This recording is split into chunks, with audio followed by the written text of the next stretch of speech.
What is love? I've asked myself that question more times than I can count.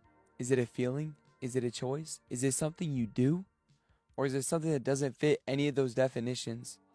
I don't think I've ever been able to answer it.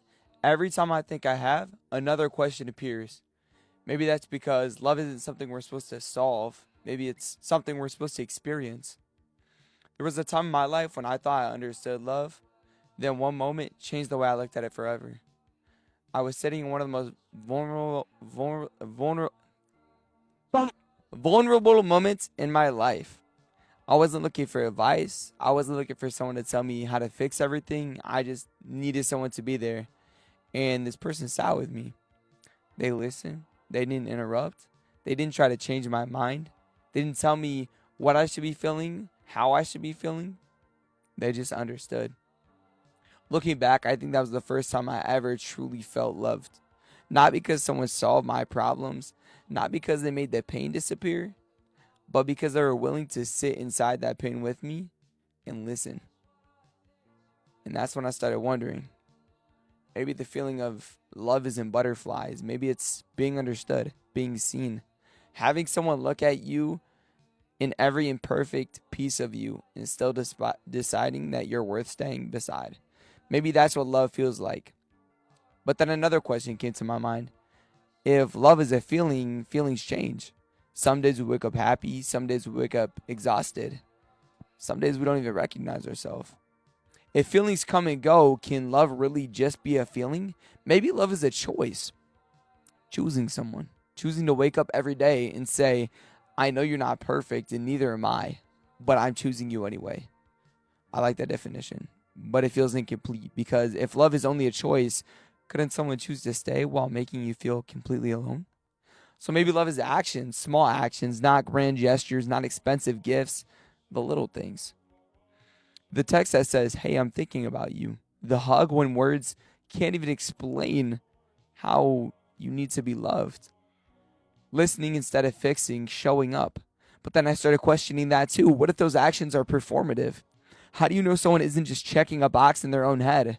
They bought flowers. Okay. Did they do it because they love you or because they felt bad for you? Or because they think that's what people who are in love are supposed to do? Can actions lie? Can love be faked? Maybe. But intentions is harder to fake. I think real love pays attention and notices, it adapts. Imagine someone whose previous relationship ended because they were cheated on at a party. Now they're dating someone new. That new partner loves going out with friends. Technically, they don't owe constant updates, but they know the past experience did them wrong. So before they get caught up with everyone, they send a quick text. Hey, I love you. Just want to let you know everything's okay. I'll probably head home in a couple hours. So most people, it's just a text. That is just a text. But to someone that's carrying that kind of wound, it can quiet an entire storm inside their mind. That's love. Not because the text itself is magical, but because it says, I know where you've been. I know what you've survived, and I'm willing to meet you there. I think that's one of the most beautiful forms of love. Meeting someone where they are, not where you wish they were. It's easy to love the version of someone that exists inside your imagination, but it's harder to love the real person standing in front of you. The one with fears, the one with trauma, the one who needs reassurance in ways you don't. Love isn't asking them to be more convenient for you. It's asking, how can I be more understanding of you? Of course, there's another side to this. Unconditional love doesn't automatically mean healthy love. For a long time, I believed that love meant giving someone everything, every piece of yourself, every ounce of energy, until nothing was left.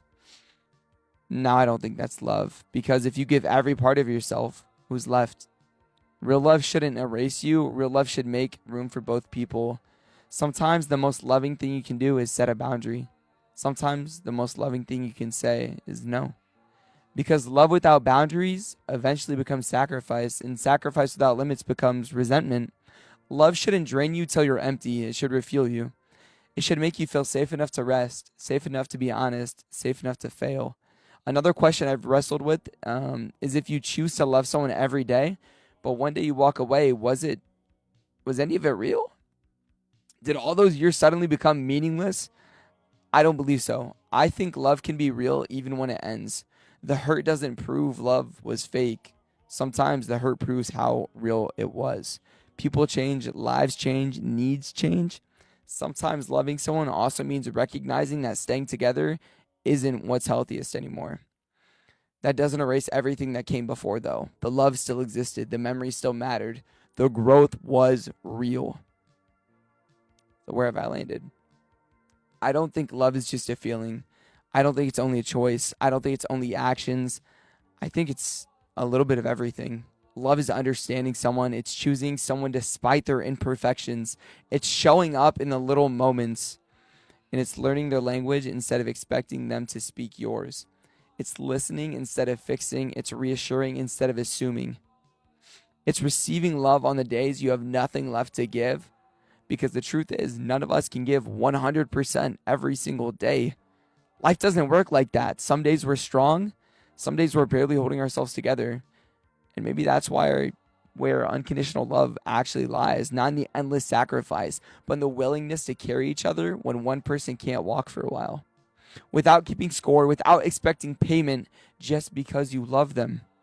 Maybe love is giving someone everything you genuinely have to give today without giving away yourself. Maybe love is making space for another person without erasing who you are. And maybe the greatest expression of love is simply meeting someone where they are and choosing to sit beside them.